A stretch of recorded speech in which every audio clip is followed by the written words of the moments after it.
Assalamualaikum dan salam sejahtera. Nama saya Nurul Farah Atika binti Nurjali, nombor matriks BP23110092.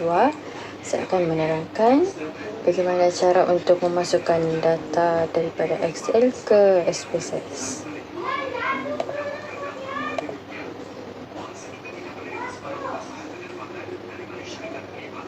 Okay, di sini merupakan hasil kutipan data daripada 40 peserta.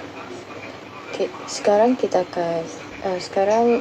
data ini berada di Excel dan kita akan masukkannya ke dalam SPSS.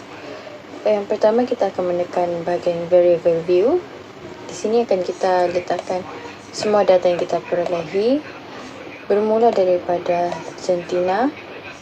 Kita akan letakkan pada bahagian nama.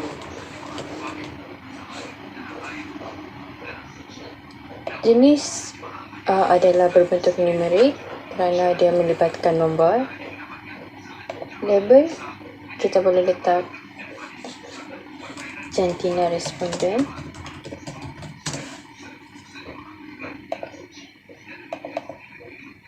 Kemudian values kita akan letak di mana satu adalah untuk lelaki, dua adalah untuk perempuan. Dan kita akan tekan OK. Dan diikuti seterusnya, data yang seterusnya. OK, seterusnya bagi TP pula kita akan letak numerik dan bahagian label adalah TP1, di mana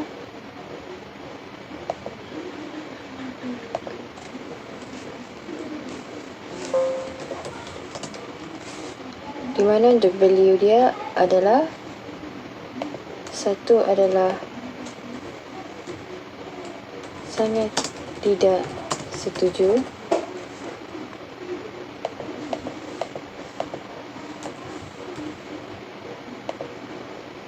dua adalah agak tidak setuju, tiga sedikit tidak setuju,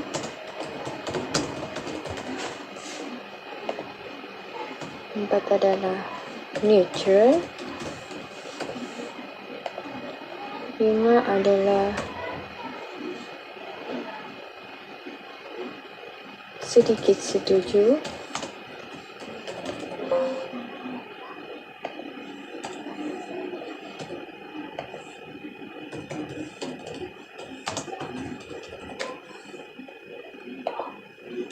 enam adalah agak setuju, dan tujuh adalah sangat setuju.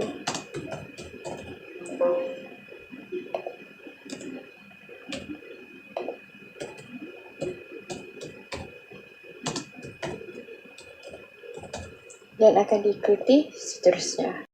Okey, seterusnya hasil daripada apabila kita sudah isi data, kita akan pergi ke data view untuk lihat hasil daripada pengisian data sebentar tadi. Dan ini merupakan keseluruhannya. Sekian daripada saya. Terima kasih.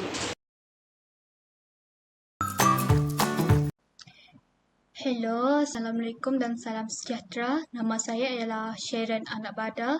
Saya memegang nombor matriks PP23110121. Jadi hari ini saya akan menjelaskan proses penyaringan atau pembersihan data dan juga compute data. Okey, untuk proses penyaringan, kita akan klik Analyze. Kemudian kita pilih Descriptive Statistic dan kemudian kita klik Frequencies.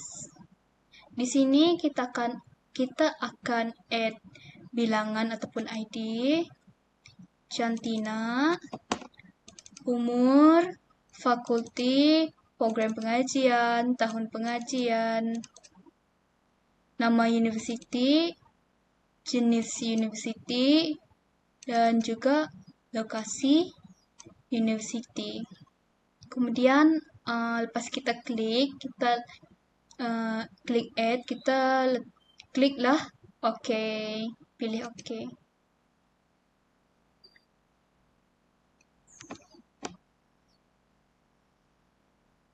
Okey, seperti yang dapat dilihat, ini adalah statistik bagi data kami, iaitu valid 40, missing 0, none. Jadi untuk bilangan, kami ada total 40 orang responden. Untuk jantina ada 6 orang lelaki dan 34 orang perempuan, yang mana keseluruhannya adalah 40 orang responden. Kemudian umur, ada total 40 responden. Fakulti juga ada total 40 orang responden. Program pengajian juga ada total 40 orang responden, dan juga tahun pengajian, yang mana tahun 1 ada 4 orang responden, tahun 2 ada 26 orang responden, tahun 3 ada 8 orang, tahun 4 ada 2 orang, yang mana keseluruhan total ada 40 orang data responden. Yang seterusnya untuk nama universiti, frekuensi untuk Universiti Malaysia ada 1, Universiti Malaysia Kelantan ada 1 juga, Universiti Malaysia Sabah UMS ada 23, Universiti Malaysia Sarawak ada 3, Universiti Pendidikan Sultan Idris ada 2, UPSI, Universiti Sains Malaysia ada 3, Universiti Teknologi Mara ada 3 orang juga responden, Universiti Utara Malaysia ada 3 bilangan data, dan juga Universiti Sabah College Foundation ada 1, yang mana total data yang kami perolehi adalah 40 orang responden. Yang seterusnya adalah jenis universiti, yang mana universiti awam ada 39 frekuensi dan universiti swasta ada 1, dan keseluruhannya adalah 40 orang responden. Seterusnya adalah lokasi universiti. Seperti yang dapat dilihat, ada 3 lokasi universiti, iaitu Semenanjung Malaysia, Sabah dan Sarawak. Untuk Semenanjung Malaysia, frekuensi ada 10, Sabah ada 29 dan Sarawak ada 3 orang, yang mana keseluruhannya adalah 40 orang responden.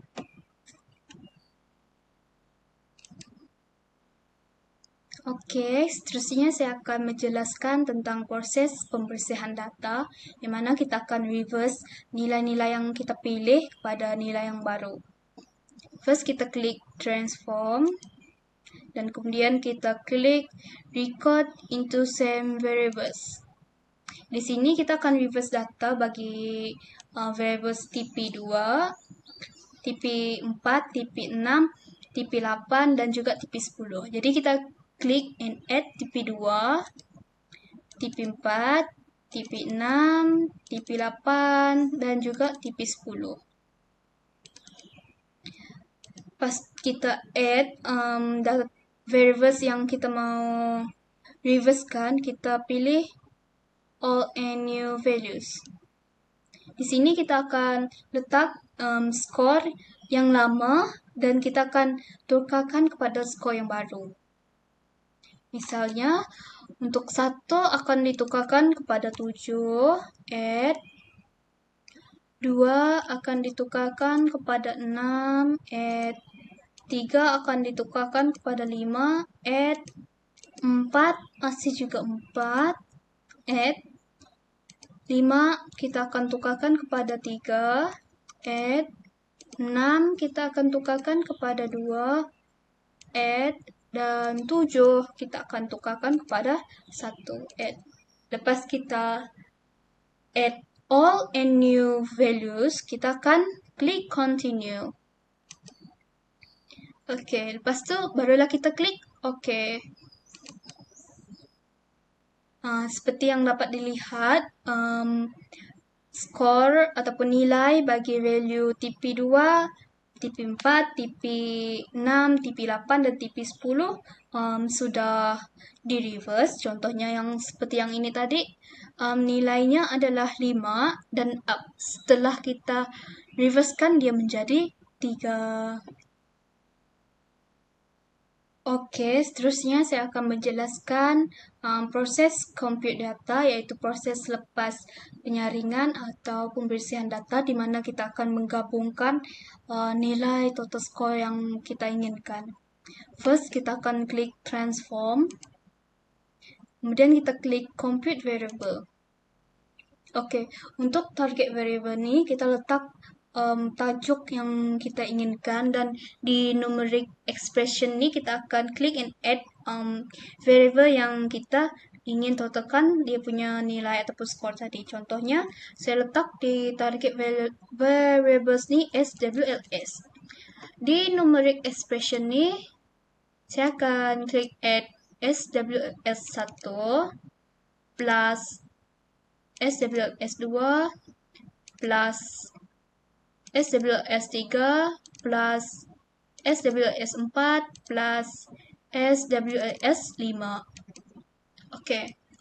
Selepas kita klik and add semua numeric expression yang kita ingin compute, kita akan klik OK. Seperti yang dapat dilihat, ini adalah data untuk SWLS yang telah di-compute ataupun total score SWLS yang telah dipilih tadi, iaitu SWLS1, SWLS2, SWLS3, SWLS4 dan juga SWLS5. Seterusnya saya akan compute untuk data yang lain, data yang dalam sini juga. Okay.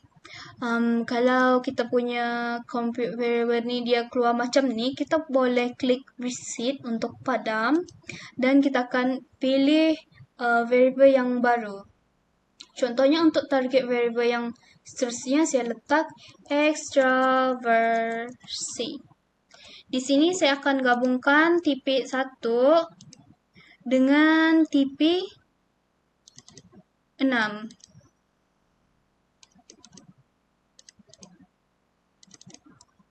Oke. Klik OK. Dan keluarlah data untuk extraversi yang telah dipilih tadi. Oke, saya akan tambah lagi. Kita akan ulang proses ni, tekan reset lagi. Untuk target variable yang seterusnya adalah kebersetujuan. Di sini saya akan klik add TP nombor 2 plus TP nombor 7. Klik OK. Dan ini adalah data untuk kebersetujuan, variable untuk kebersetujuan. Oke, seterusnya kita ulang lagi compute variables, reset, dan di sini saya akan letak keberhemaan, mana saya akan gabungkan TP3 plus TP8.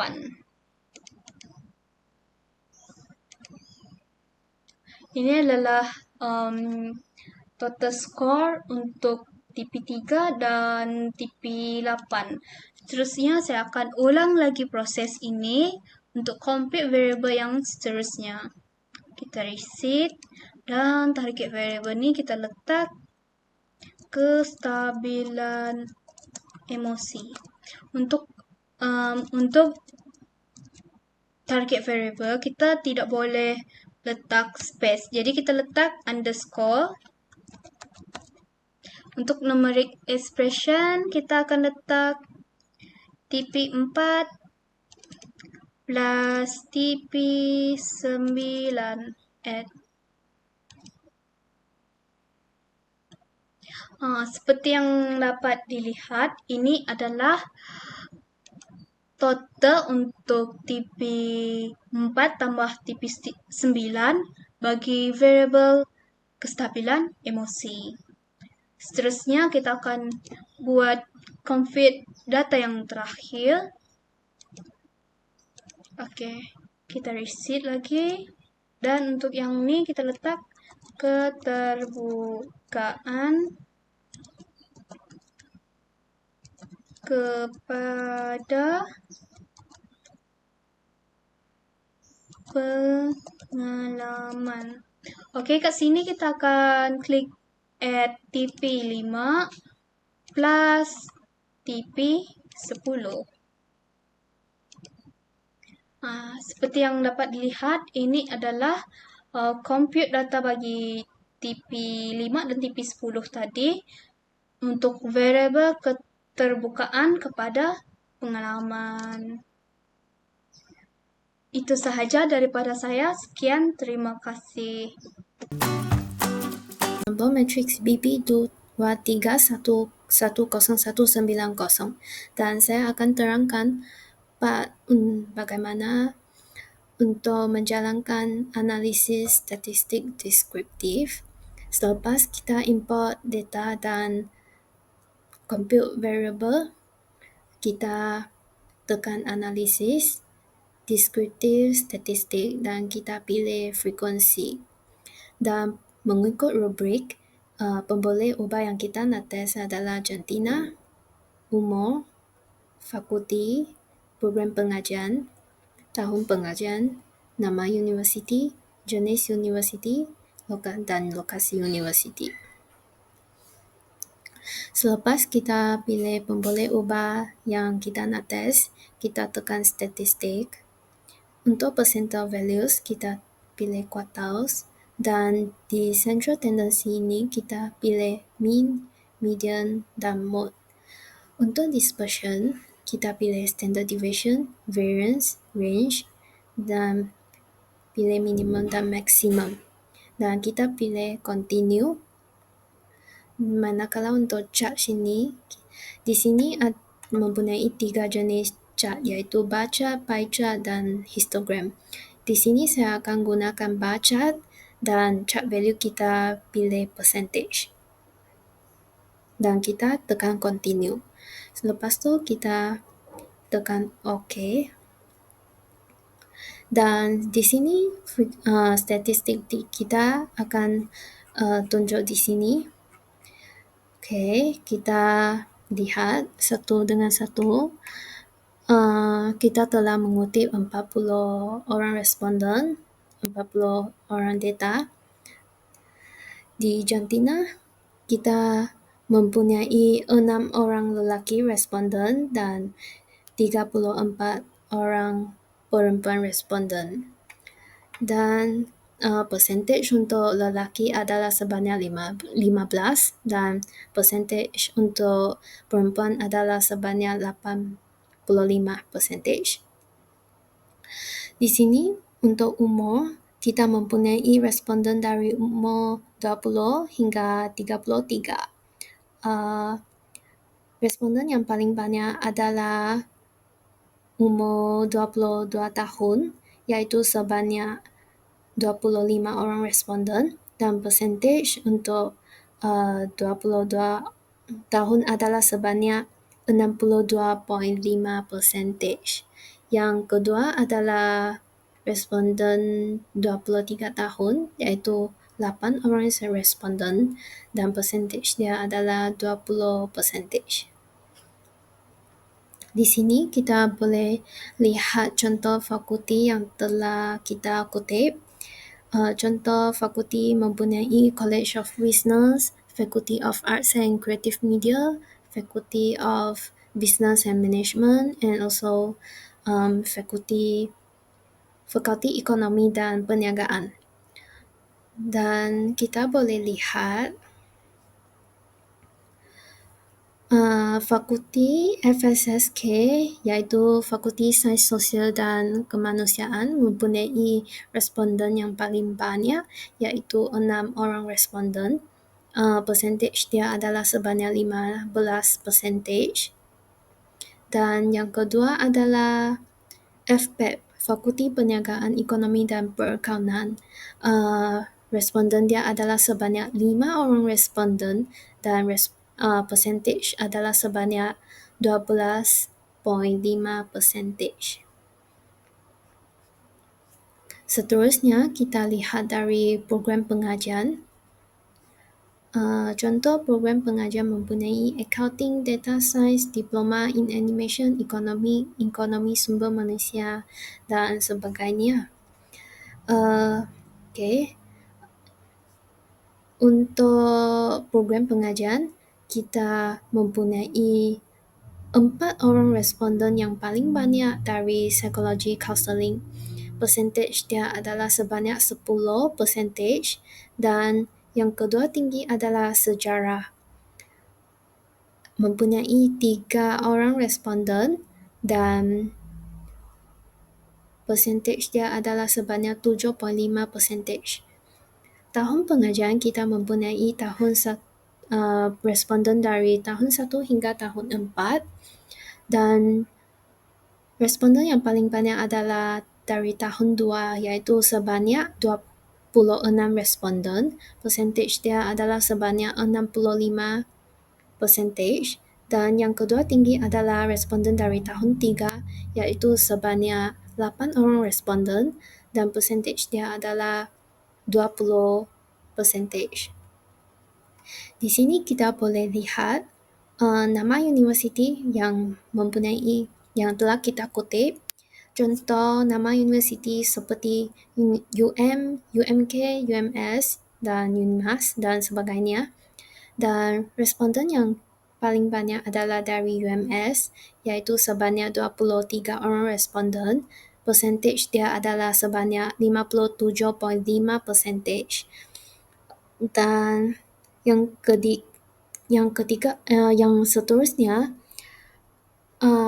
UNIMAS, USM, UITM, UUM, 4 universiti ini adalah sama tinggi iaitu sebanyak 3 orang responden dan percentage adalah sebanyak 7.5%. Lepas tu, kita boleh lihat jenis universiti. Kita mempunyai 2 jenis universiti iaitu universiti awam dan universiti swasta. Kita mempunyai 39 orang responden dari universiti awam dan 1 orang responden dari universiti swasta. Percentage untuk universiti awam adalah sebanyak 97.5 dan untuk universiti swasta hanya 2.5%. Dan seterusnya kita boleh lihat lokasi universiti. Kita mempunyai 3 lokasi iaitu Semenanjung Malaysia, Sabah dan Sarawak. Responden yang paling banyak adalah dari Sabah iaitu sebanyak 27 orang responden dan percentage iaitu sebanyak 67.5%. Dan yang seterusnya adalah dari Semenanjung Malaysia, mempunyai 10 orang responden dan percentage adalah sebanyak 25%. Seterusnya adalah bacat yang mengikut dari statistik di atas. Okay. Kita boleh lihat contoh jantina. Kita mempunyai 15% untuk lelaki dan 80% untuk perempuan.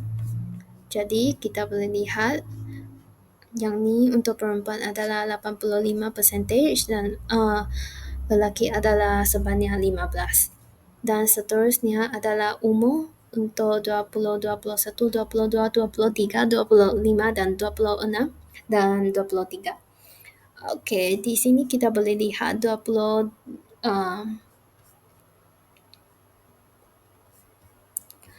Dan responden yang berumur 20 dan 21 tahun, persentage adalah sama. Manakala untuk responden yang berumur 25, 26 dan 33 adalah sama persentage. Di sini kita boleh lihat baca untuk fakulti, baca untuk program pengajian dan baca untuk tahun pengajian, nama universiti, jenis universiti dan lokasi universiti. Okey. Assalamualaikum dan selamat sejahtera. Nama saya Nur Syakira binti Jatullah. Nama nombor matriks BP23110099. Okey, seterusnya saya akan menerangkan bagaimana untuk mendapatkan output SPSS bagi one way ANOVA ataupun ANOVA sehala. Okey, pertama sekali kita tekan analyze, lepas tu compare, means and progression, lepas tu kita tekan one way ANOVA. Dalam dependent list ni kita masukkan jumlah SWLS. Manakala faktor ni pula kita masukkan tahun pengajian.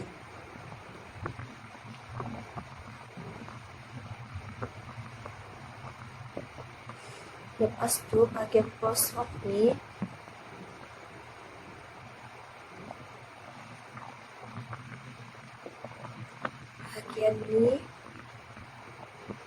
okey, kita tik ini, lepas tu tekan continue, dan bahagian option pula kita tik descriptive, tik ini dan juga import, dan kita tekan continue. Lepas tu bahagian ni kita buat macam ni juga, sama juga dengan ni. Lepas tu kita tekan OK. Kita tunggu sekejap, dan ini merupakan output bagi one way ANOVA. Kita ada descriptive,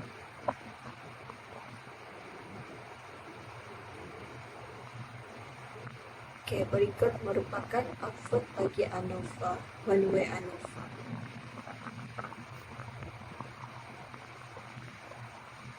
Dan ini merupakan dia punya method lah. Okey, itu sahaja untuk output bagi one way ANOVA. Sekarang kita pergi ke regresi mudah ataupun dikenali sebagai simple linear regression. Pertama sekali tekan analyze,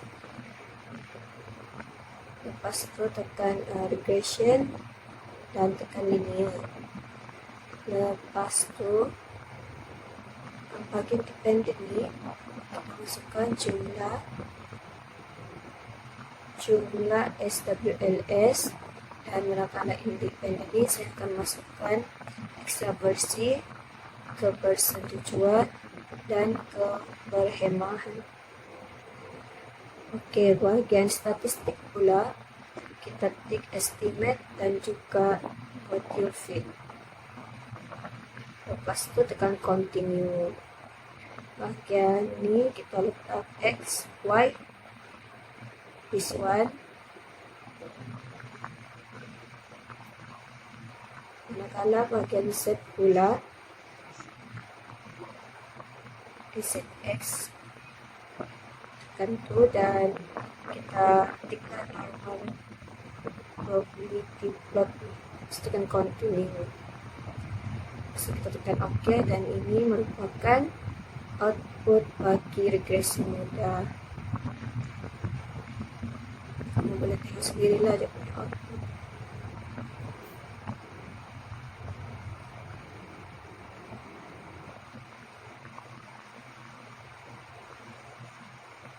Ini dia punya okay.